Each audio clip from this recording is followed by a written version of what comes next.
everybody. It's your favorite storyteller and host of Maddie's Rap, author Matt D. Talford.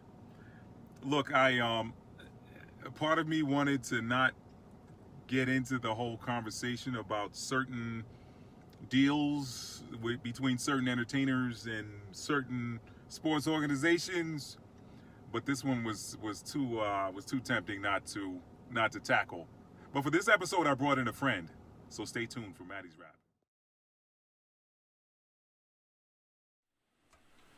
Hello, and welcome back to another episode of Maddie's Rap. Maddie's Rap is the show where we rap about things that guys rap about when we're hanging out at the barbershop, the sports bar, if we're over somebody's house for a cookout, you name it, you're going to hear some of these topics come up. Topics such as sports, religion, relationships, cars, money, work, technology, things that guys like to chop it up about.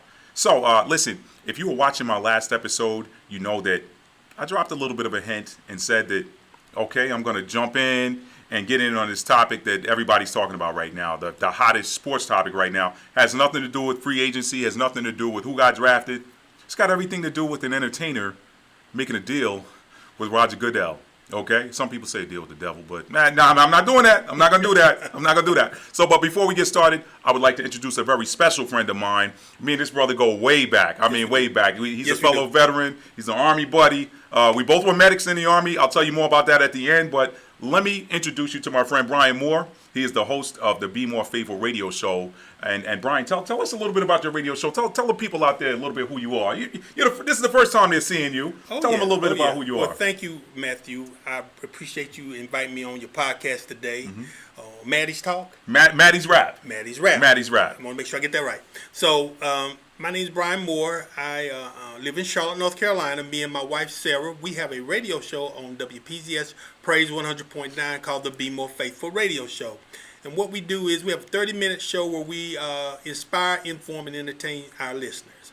We do things called our topic of discussion, where I actually had Matthew on my broadcast back in June and recently this year talking about his book, Fear to Faith. From Fear to Faith, the Survivor Story. Yes, sir. And then we have what is called our Song of Inspiration. We put a preaching clip on there, and we doing something that most people are not doing is every week we put what is called an artist showcase. So we put new artists on the radio who by no means, people want to get their music on the radio, but for whatever reason they can't get on there. So we give them the platform to get their music on the radio. But I diverse away from my radio show. Thank you for giving me this opportunity to talk about my show, Matt. But we got something to talk about today. Yes, we do. And Bryan, thank you so much for coming down today. We've been trying to do this for some years now. Oh, yes. And guys, I got to tell you, Bryan's he's a Dallas Cowboys fan. And I'm a New York Giants fan, so we've been going at it for a long time, talking about our teams and everything. And just a real quick story before we get into it. I met Bryan back in 1993 when I got off active duty, and I joined the 3297 United States Army Hospital in Charlotte. Bryan was already there. He'd been off active duty. Bryan was he's a Gulf War vet. Yes, sir. He was part of the tip of the spear heading over there. He's a medic. I'm a medic, so we had a lot in common. And the very first time that I reported the drill, they were doing a PT test, and they told me, they said, Matt or Talford, you guys know I'm Matt D. Talford. They said, Talford, you don't have to do this PT test. You just got off active duty, and your last PT test is good. And I said, nah, I'll do it anyway. And I remember Bryan saying to me afterward, he said, man, we looked at you like, who is this guy out here running these big laps around the track and trying to show everybody up? God, man. Well, for y'all who don't know, in the PT test, you have a 2-mile run. And normally, an average guy probably runs, at the time, I was probably running around 13 minutes, Here comes this guy, comes in about lower 11s, almost in the 10 minutes. I'm like, what is going on? And I actually said, you only ran 7 laps. I remember that. Yeah, I thought he only ran 7. You don't run 8 laps to run the 2 miles. Yeah. This joker lapped everybody, and everybody's looking, giving him that sideways look like this brother's. He done like that late in the marathon. Yeah. He took a water break and came back on the track and started running again. So that was a funny story. That was a long time ago. It was several sandwiches ago. Okay, but we're not gonna get into that. Roast beef and turkey and ham. But go ahead. So anyway, listen, we're not gonna hold you guys up. That was just an old story. Wanted to take you guys down memory lane. Me and this guy go way back. I love this brother. But listen, now it's time to get serious. We've been talking about doing something like this for years, and we've always talked about doing something in the NFL. Bryan, I'm going to jump right in and ask you, Jay-Z, Roger Goodell, the NFL, the position they brought him in for. What are your thoughts on that? Well, let me just say this. I am a big NFL fan. Out of all the sports, and I was a former athlete, went to play college ball and everything, and I was a football player. Tell them where you played real quick. I played at James Madison University. And he was, what guy, guys, what position do you think this guy played? I was a running back. He was so you know right now. Matter of fact, there's another topic for another game about Ezekiel Elliott, but we're not talking about Ezekiel No. But this guy was an Earl Campbell / Otis Anderson style running back. So yeah, big guy. But anyway, okay. I'm sorry, Bryan. Go ahead, man. So back to the topic. Jay-Z. Now, I'm not the biggest Jay-Z music fan, to be honest with you, but Jay-Z is probably one of the most influential African Americans in the country. I mean, he's got this terrific profile in millennials and people of even my age, and I'm 59. Mm-hmm. He's been around for a little while. Of course, he married Beyonce, and Beyonce is definitely one of the biggest musical artists there is. Right. I mean, she's Michael Jackson and Elvis Presley. That's how big Beyonce is. But my thoughts on that is the NFL had to find a person who could bridge the gap with this social justice issue. Mm-hmm, mm-hmm.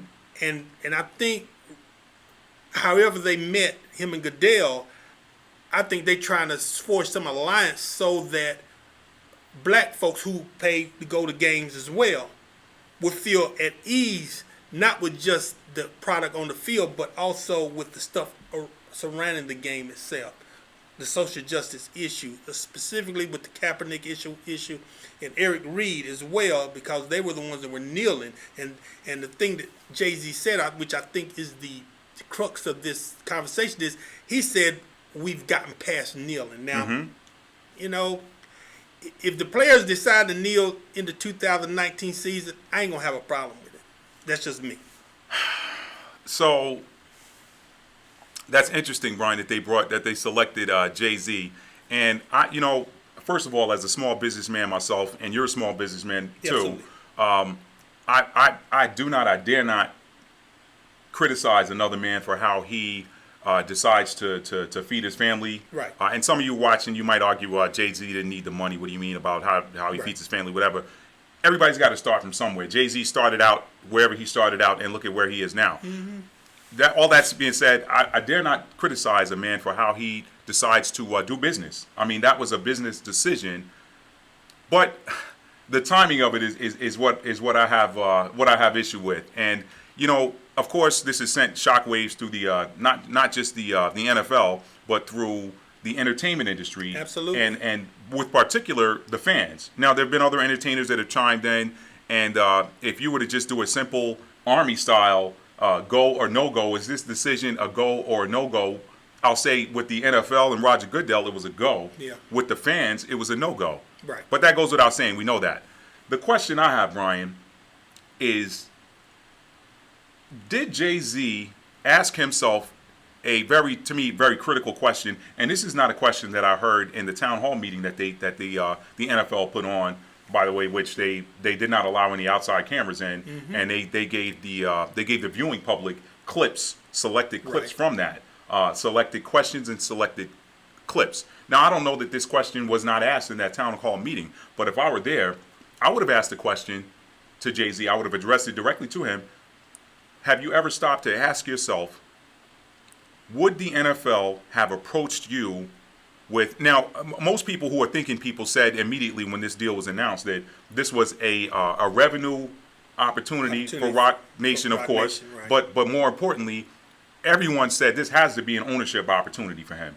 And then lo and behold, 24 hours later, we see reports that there's a potential majority ownership deal on the table or at stake here for Jay-Z. So, and that pretty much I kind of called that when it happened, Brian. But my question is, do you think that Jay-Z asked himself at any time, would they have come to me if there were no issues, if there were no kneeling, if there was no protest of police brutality? I'll never say a flag protest because it was never about the flag. I was a veteran. You were a veteran. I could care less about how a man kneeled, whatever. No. To me, it's never been about the flag. Yeah. It was a protest, a silent protest in protest of police brutality. Right. Now, it just so happens that he said, I won't stand for the anthem for a country. I'm not going to rehash that. We know what he said. Right. But my question again is, would Jay-Z have done this? I'm sorry, would the NFL have approached Jay-Z for potential majority ownership deal if there had never been any issue with kneeling?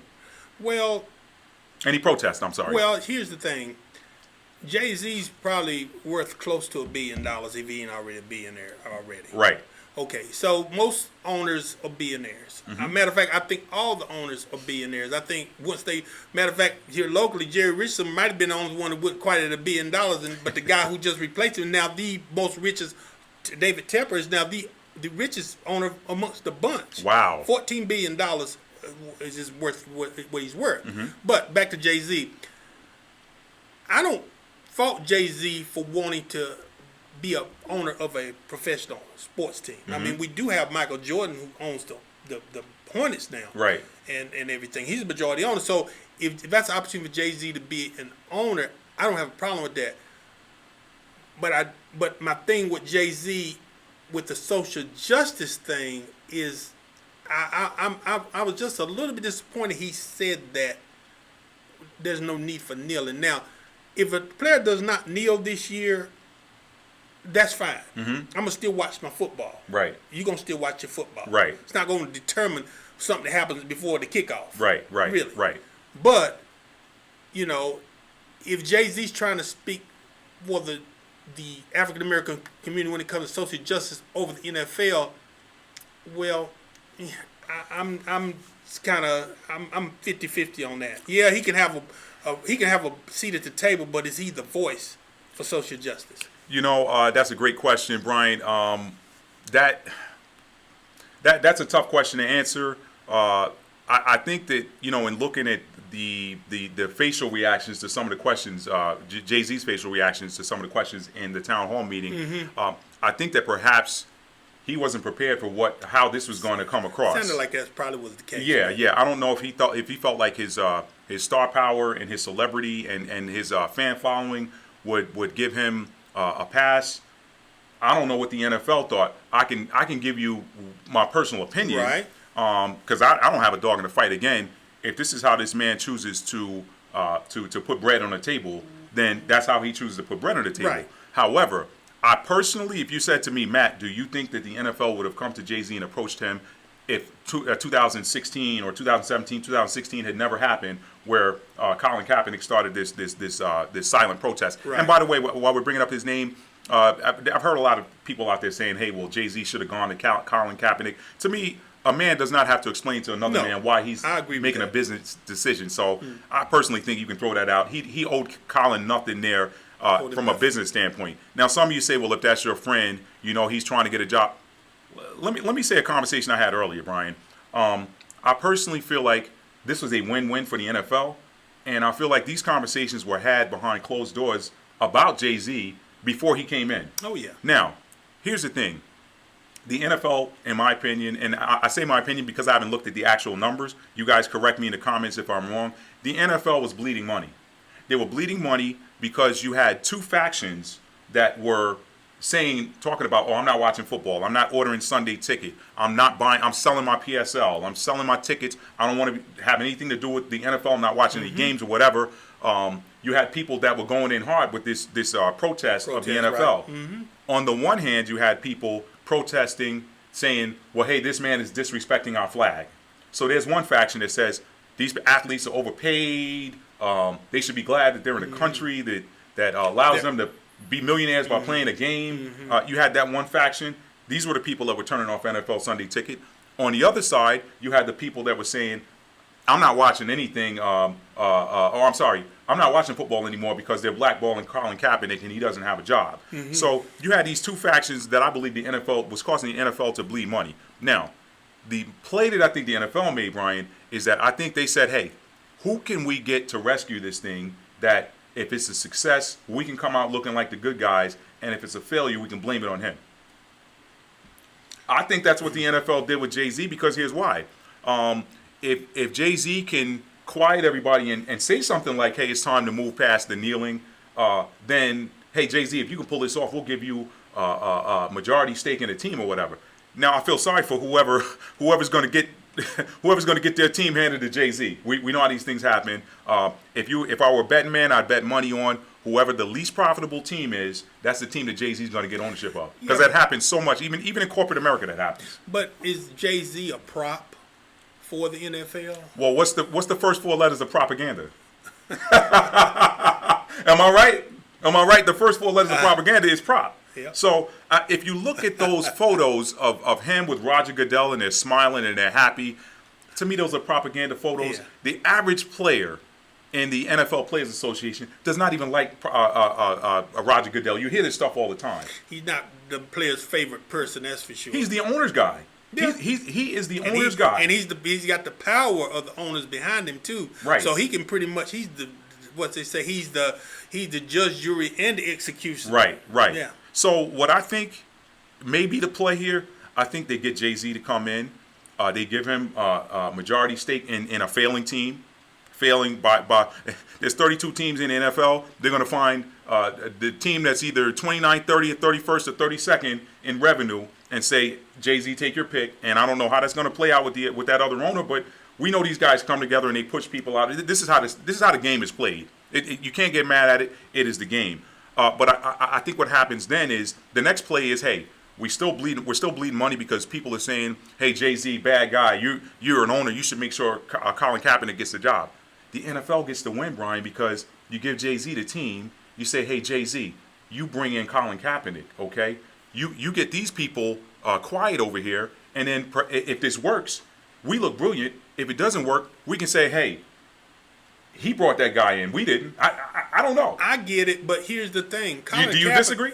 Well, here's the thing. Colin Kaepernick came into the NFL in 2012.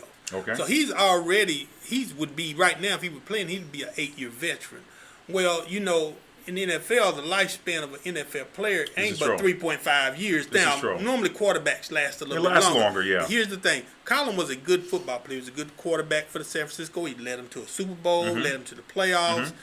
Running quarterback, kind of in the mold of a Mike Vick or even our quarterback here in Carolina, Cam Newton. Right. I mean, the dude was successful, but his production waned off, and then San Fran went from a team that was a Super Bowl contender to bottom of the conference or bottom of the division in NFC. That's if you true. remember. That's true. And I think with that, and then what I think about it, his kneeling. If they were 11, okay. In that year he kneeled, the team was, I think, 5-11. When if they were 11-5, would people still be against him if they were 11-5 compared to 5-11? That's a great question. If you're forcing me to answer that, I would say they would still be against him. Perhaps not the San Francisco 49ers fans, but somebody, and I don't know how that narrative made it into the mainstream that he's protesting the flag and he hates the country. That was never what it was about. It became the lightning rod, if you will.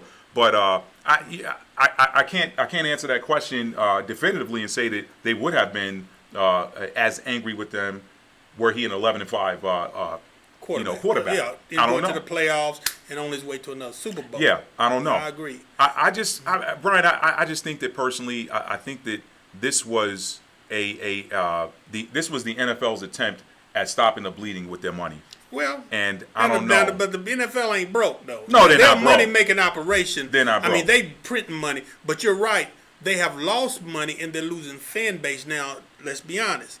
Majority of, if you go to any NFL stadium, majority of listen, corporate buys up a lot of the seats in your stadium. The good seats anyway. Yeah, the good seats, right? You took the $400, $500, $600 seats. Right. Are normally about corporate interest. Right. Okay, so the everyday working man gets up in the nosebleed seats, and it's still gonna cost him $150. And then if he buys a drink and some food, it Right. needs it $200. Right. If he brings his wife and kids, now he's out about a week's worth of pay. He's out a month rent. Yeah, you know? exactly. So the NFL ain't hurting for money, but you're right. They don't want to lose revenue. So I guess we're agreeing that the fact that Jay-Z coming in does kind of meet some of the criteria of them bringing a minority owner, in which there's never been a majority minority owner in the NFL. Right. And if he's got the bread or the cash to drop down that fee, and it's got to be $1 billion. Yeah. Then I'm okay. Hey, listen, if Jay-Z is owner of any team in the NFL, I'm for that. But will he give Colin Kaepernick a job? Well, let's put it like this. He better hurry up and get that job pretty quick, because Colin Kaepernick's window to play pro football, black ball or not, is probably 3 more years. I think by the time you can make that argument, Brian. You can make that argument, but then you look at Tom Brady. You look at how old he is. You look at Peyton Manning when he retired. I mean, but these guys were constantly playing. Colin Kaepernick hadn't played in a competitive game since 2016. Now we're going into year 3. No, excuse me. So he hadn't played 17, 18. So he's 3 years removed from playing on the NFL field. Right. And everything. So well, you can make the argument too that Cap. On the flip side of that, you can make the argument that he's fresh because he hasn't his body hadn't been beaten up. He's been preserved. So you could also make that argument too. I mean, think about guys that are drafted and their career backups and they never get on the field. You know, so it's. I mean, is he staying in any less? Is he keeping his body in any less shape than any of these guys? So okay, but here's the rub, Matthew.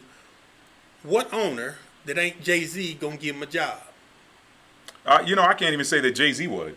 To be honest with you, I mean, That's my point. when you're the owner, you got to come in and talk to your coaches. And to me, the only the only Tywin Lannister out there, if you're familiar with Game of Thrones, the only Tywin Lannister out there among owners is Jerry Jones. You know, Jerry, your guy, Jerry Jones. You know, we're going to talk about Jerry Jones another day. Yeah. But the bottom line is that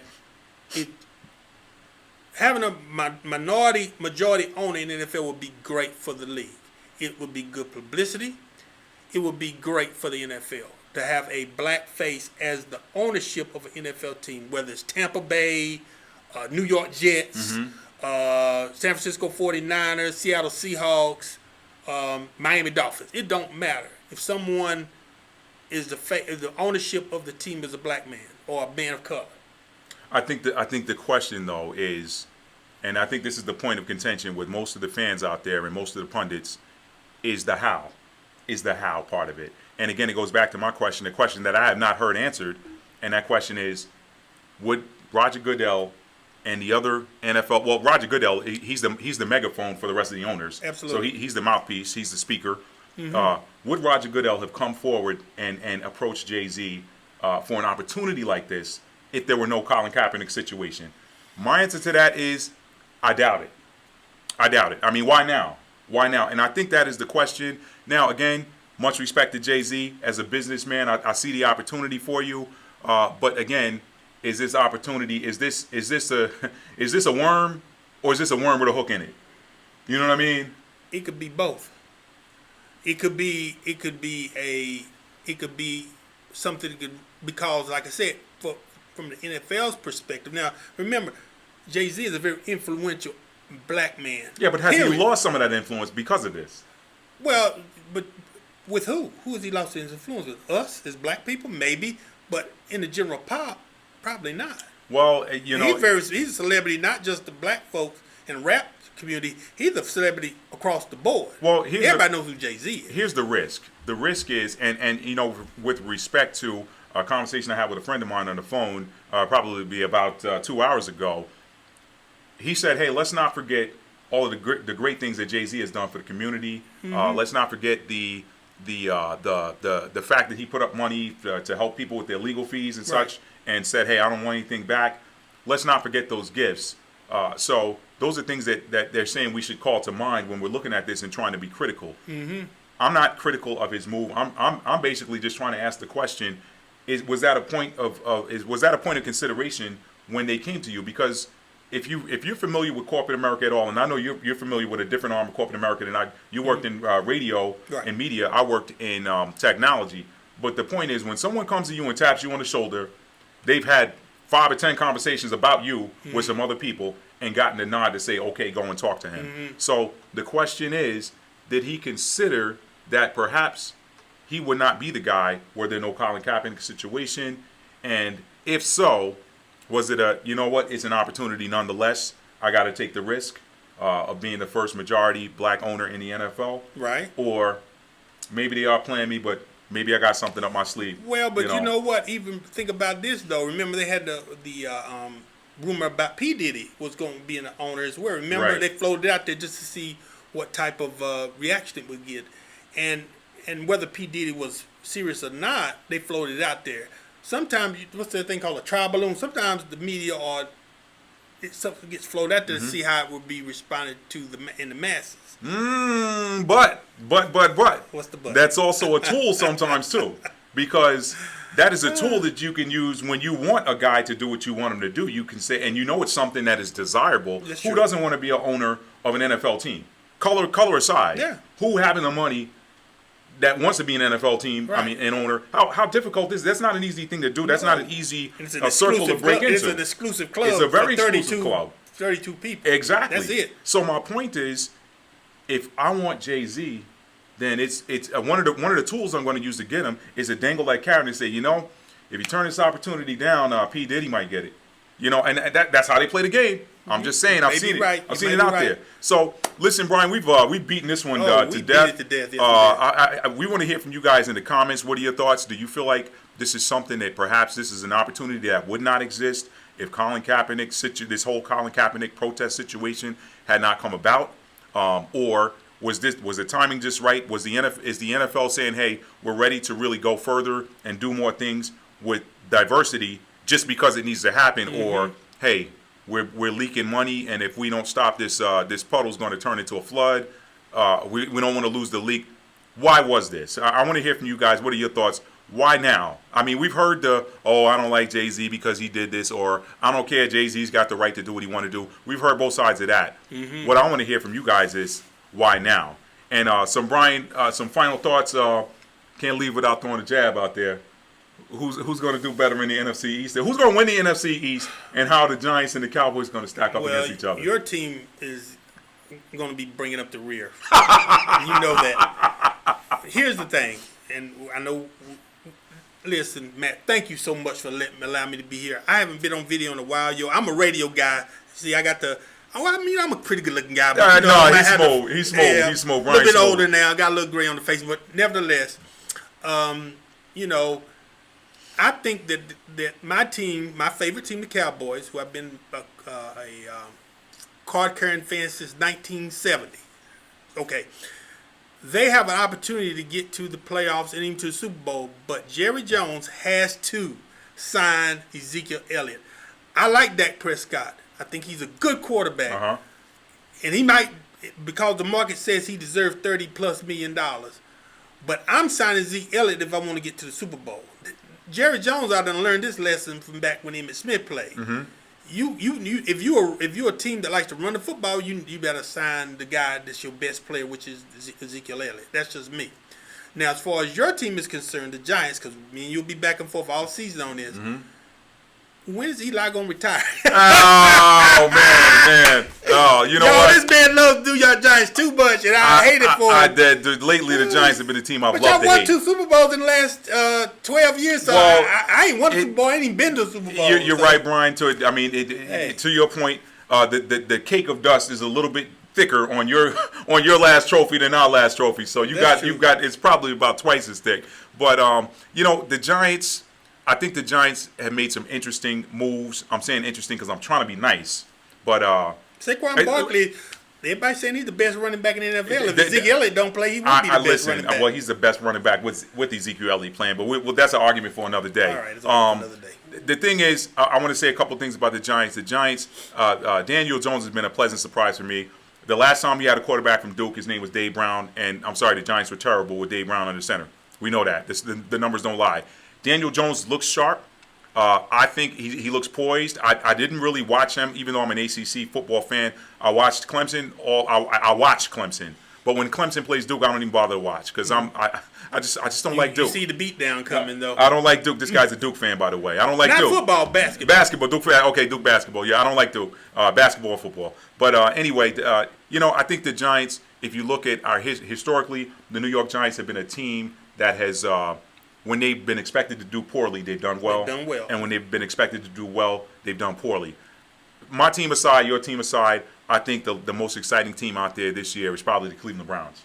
And I'm going to be looking forward to looking at what they do over there with Odell Beckham over there and with this kid, Baker Mayfield, who can put the ball in the palm of your hand 40, 50, 60 yards downfield.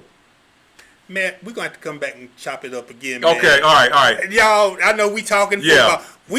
I'm coming back. We're going to have this conversation again on this podcast.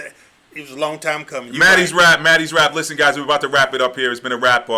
I've enjoyed having Bryan on the show. Guys, I hope you enjoy seeing my man Bryan here. Like I said, we go way back. And you're going to see more of him because I love his orange. I love his energy. We have some great conversations off the camera. And we'll be chopping up some other non-sports topics as well. Yes. But before I go, I want you guys to take a look at this shirt. I can't leave without telling you, I'm a small businessman.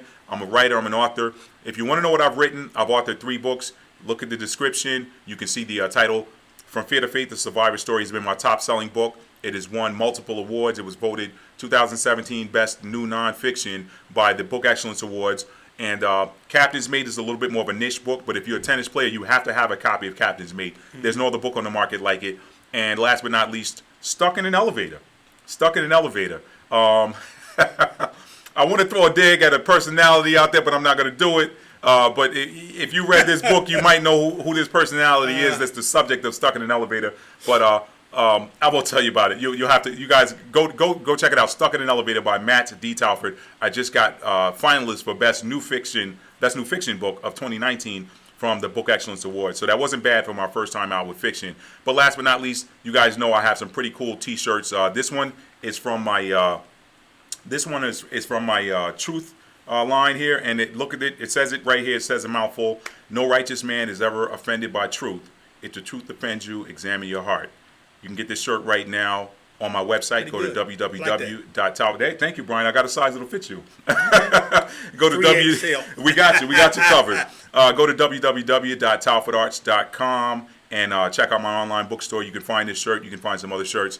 This one is available. This is a unisex shirt, so it's available for men and women. Last thing I'll say on this is these shirts, this particular brand of shirt, you do not want to get a size bigger looking for it to shrink.